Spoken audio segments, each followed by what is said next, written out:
Hello po mga kababayan, kamusta po kayo? Si Kamanong po, ang inyong lingkod dito po sa Tambayan Makabayan ay nagbabalik po at samahan niyo po at tayo po yung magkomentuhan. At sana po nasa maayos po kayong kalagayan. Magumpisan po tayo, komentuhan po natin.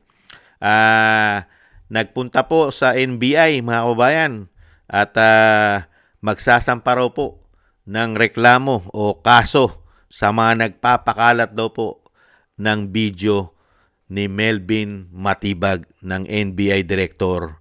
At siyempre po, ang magsasampa raw po ng mga kaso ay ito pong si Mel Sabion o Mel Sabio, mga kababayan. Dahil daw po matagal na sila nagkaayos ni Matibag, mga kababayan. Kaya po hahabulin daw po nila ang nagpakalat daw po ng fake news, lalong-lalo sa pagbabanta sa buhay niya ni Matibag, mga kababayan. Pakinggan po natin at panoorin ang balita. Ito po, mga kababayan. Mga umano'y nagpapakalat ng malisyosong video laban kay NBI Director Attorney Melvin Matibag, sinampahan na ng reklamo. Narito ang balitang kumpirmado, sigurado hatid ni Radyo Patrol, Zeus Legaspi. Zeus, magandang hapon. Magandang hapon na Liza at Attorney. Sa pulong balitaan, sinabi ni National Bureau of Investigation o NBI Director Attorney Melvin Matibag na sinampahan na ng reklamo ng individual na si Mel Sabian ang mga umano'y nagpakalat ng video kung saan naririnig si Matibag na binabantaan at minumura si Sabian dahil sa isang post sa social media. Kanina, personal na nagtungo sa NBI si Sabian para magsampa ng reklamo laban sa mga hindi pa pinangalan ng individual dahil sa pagpapakalat ng video nang wala niyang pahintulot. Ayon kay Matibag, magkaibigan sila ni Sabian at pribadong pag-uusap nila ang narinig sa video. Aminado ang opisyal na nagalit siya at nakapagsalita ng hindi maganda, pero sinabing nagkaayos din sila kagad ni Sabian. Paliwanag pa niya, 2020 pa nang maganap ang insidente pero bigla na lamang kumalat sa social media mula nang humarap siya sa Kongreso hinggil sa impeachment proceedings ni Vice President Sara Duterte. Gumugulong na niya ang investigasyon na aabot sa patarang account sa social media na sangkot sa pagpapakalat ng video. Yan ang balitang kumpirmado. Yan po mga kababayan. Kanino kaya galing ang video? Sabian. Kanino kaya galing ang video na yon? Sabian. Bakit kumalat sa social media? Hindi ba galing sa'yo yon? Ikaw yata nag-record nun. Bakit kumalat? Yun ang tanong. Bakit kumalat? Personal mo yon. Bakit na-upload? Bakit in-upload sa social media? Social media yan. Hindi po ba? At yung pinag-usapan ninyo ay masyado pong hindi magandang pakinggan yun. Dahil pagbabanta yun sa buhay mo. Kahit sabihin mo yun ay matagal na, 2020 pa yun, pinagbantaan ang buhay mo.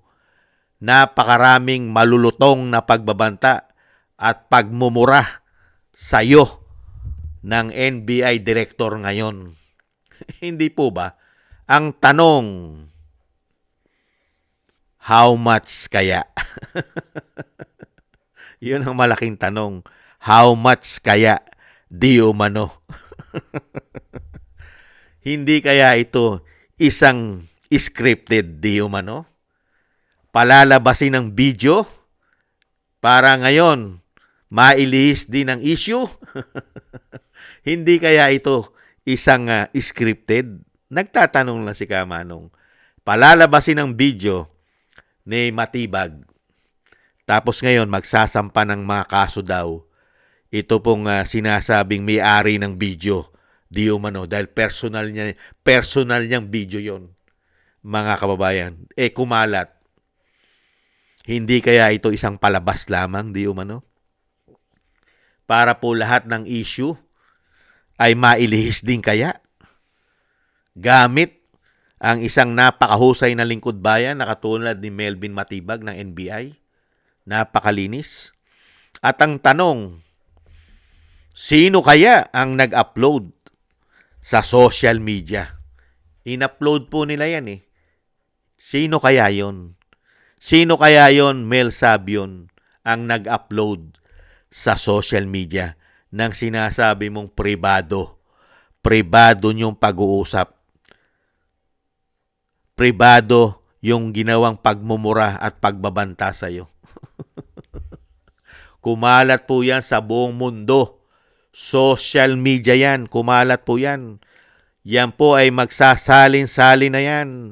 Hindi po ba? At yung video na yan, nakatatak na yan. Nakatatak na sa utak ng mga nakapakinig na grabe palang magalit ang isang NBI director. Pag nagalit pala siya, talaga palang pagbabantaan ng buhay mo at isang damukal na PI ang maririnig mo sa kanya. Ganyan pala magalit ang isang Melvin Matibag. Hindi po ba? At hindi kaya isang panglihis din sa issue ito? Di umano? Dahil pati po si NBI Director Melvin Matibag ay may lumalabas din pong mga video na kasama niya ang mga big time contractors. Grabe pa silang lumamon, kumain. Ipinagmamalaki pa ang daladala nilang perang pambayad, mga kababayan. At yung kumakalat din po na Cabral files na pinakakalat din po ni Representative Leandro Lebiste na ang kanyang asawa ay meron din daw pong insertion at allocables na mahigit 1 bilyon sa kanyang distrito. Mga kababayan, napakalinis po ng paglilingkod ng mag-asawa na Matibag. Kaya po ngayon, titibagin po nila. Katulong po si Melvin Matibag na hahanapin at uusigin dahil po mismo yung may-ari daw po ng video na walang pahintulot na kumalat sa social media. Katarantaduhan, mga kababayan. Pagkatapos nyong i-upload sa social media, hindi ba kakalat yan? Social media yan.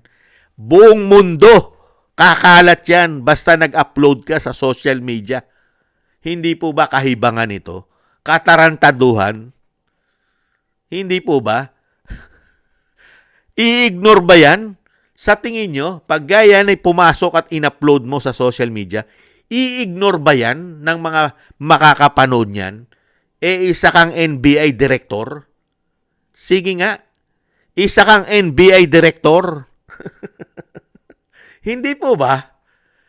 Dapat, kung talagang seryoso ka, Mel Sabion, sino kaya alamin mo? Paano nakuha yung video na yan sa'yo? Bakit kumalat? Bakit in-upload? Sino kaya yun? Kasalanan ba yun ng mga nakapakinig at nakapanood? Social media yan?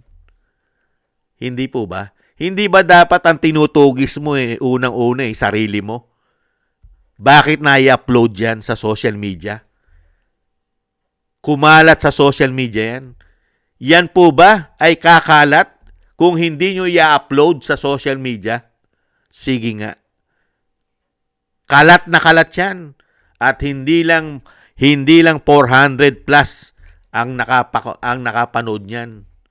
Milyon-milyon na mga Pilipino, kasama pa mga Pilipino sa buong mundo, ang nakapanood niyan ng napakagandang asal ng isang NBI director. Hindi po ba? Nabaliwala at para na po siya kumakain ng mani pag siya'y nagbanta sa buhay ng isang tao na katulad ni Sabion, na kanya pong kaibigan. Biruin mo, kaibigan mo, pagbabantaan mo ang kanyang buhay, kaibigan mo pala. Di lalo na kung hindi mo pa kaibigan. Hindi po ba? Yan po mga kababayan, ang walang kakwenta-kwenta, mga kababayan, na gagawin nila para lang po mailihis ang issue na kumakalat ng video. Ang video na kumakalat para po mailihis ang issue at mapabuti pa yung nagbabanta sa buhay ng kapwa niya Pilipino. dahil mismo ito pong si Mel Sabion ay magsasampa po ng reklamo at kakasuhan ng mga nagpakalat daw ng video. Kung hindi ba ito isang damukal, isang damukal na napakatalinong tao. Pagkatapos pong may upload sa social media, mga kababayan, ngayon hahabulin po lahat ang nagpakalat. Pagkatapos mong i-upload sa social media, hindi po ba ito'y katangahan at kabobohan? Mag-a-upload ka sa social media, tapos ngayon magre-reklamo ka pagkatapos yung i-upload. Katarantaduhan. Hindi ba dapat ang unahin mong habulin? Sana sinabi mo, habulin natin ang nagnakaw ng video. Sino kaya ang nagnakaw ng video sa kanya? Yan ang napakaganda. Ninakaw ang video mo at in-upload sa social media. Ninakaw. Hindi naman yata ninakaw. Mukha yatang nagkaroon lang po ng hokus-pokus. Nung pumutok na, siyempre, maghuhugas kamay na. Ganyan naman po talaga. Kahit naman po si Judas Si Judas, nung makuha na po yung pakinabang, saka naghugas ng kamay. Hindi po ba? Maraming salamat po mga kabayan at intayin na lang po natin ang mga subpina na sinasabi nila na nagpakalat daw po ng video ni Mel Matibag at ni Melvin Matibag at ni Mel Sabion. Intayin na lang po natin. Napakarami po yan na kakasuhan daw po. Kaya isa rin po itong panlihis di umano sa malawakang korupsyon na hindi po iniimbestigahan yata ng NBI. Hindi po ba? At syempre, para lang po mapaganda at mapabuti, dahil nga po ang Vice President ay iniipit nila dahil nagbabanta raw po sa buhay. Ang pagbabanta ng Vice President ay meron pang kondisyon. Samantalang yung pagbabanta ni Melvin Matibag kay Mel Sabion ay wala pong kondisyon. Direct to the point. Yun po ang pagkakaiba ng kanilang pagbabanta. Pero ang masama ang Vice President. Ang tumatayo na mabuti yung direct to the point na nagbabanta pa yata. Di umano. Mabuhay kayo. Magparami kayo ng lahi nyo. Melvin Matibag at Mel Sabio o Sabion. Magparami pa kayo ng lahi. Napakabubuti nyong tao. Maraming salamat po sa mga gusto po natin tambayan makabayan sa YouTube at TikTok. Thank you po sa inyo at sa patuloy po nagsusubscribe. Maraming salamat po at sa mga nagko-comment, like, and share. Thank you po sa inyo mga kababayan. At shoutout din po at maraming salamat po sa mga nagbibigay po ng tulong.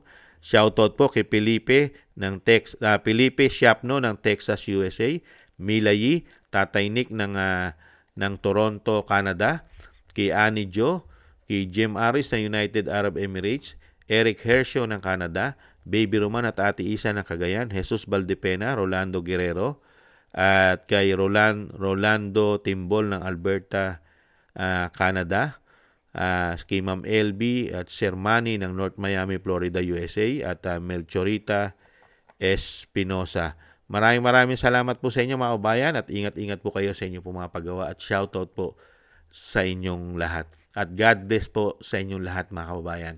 At dasal-dasal lang po tayo at tiis-tiis po muna. Bye-bye!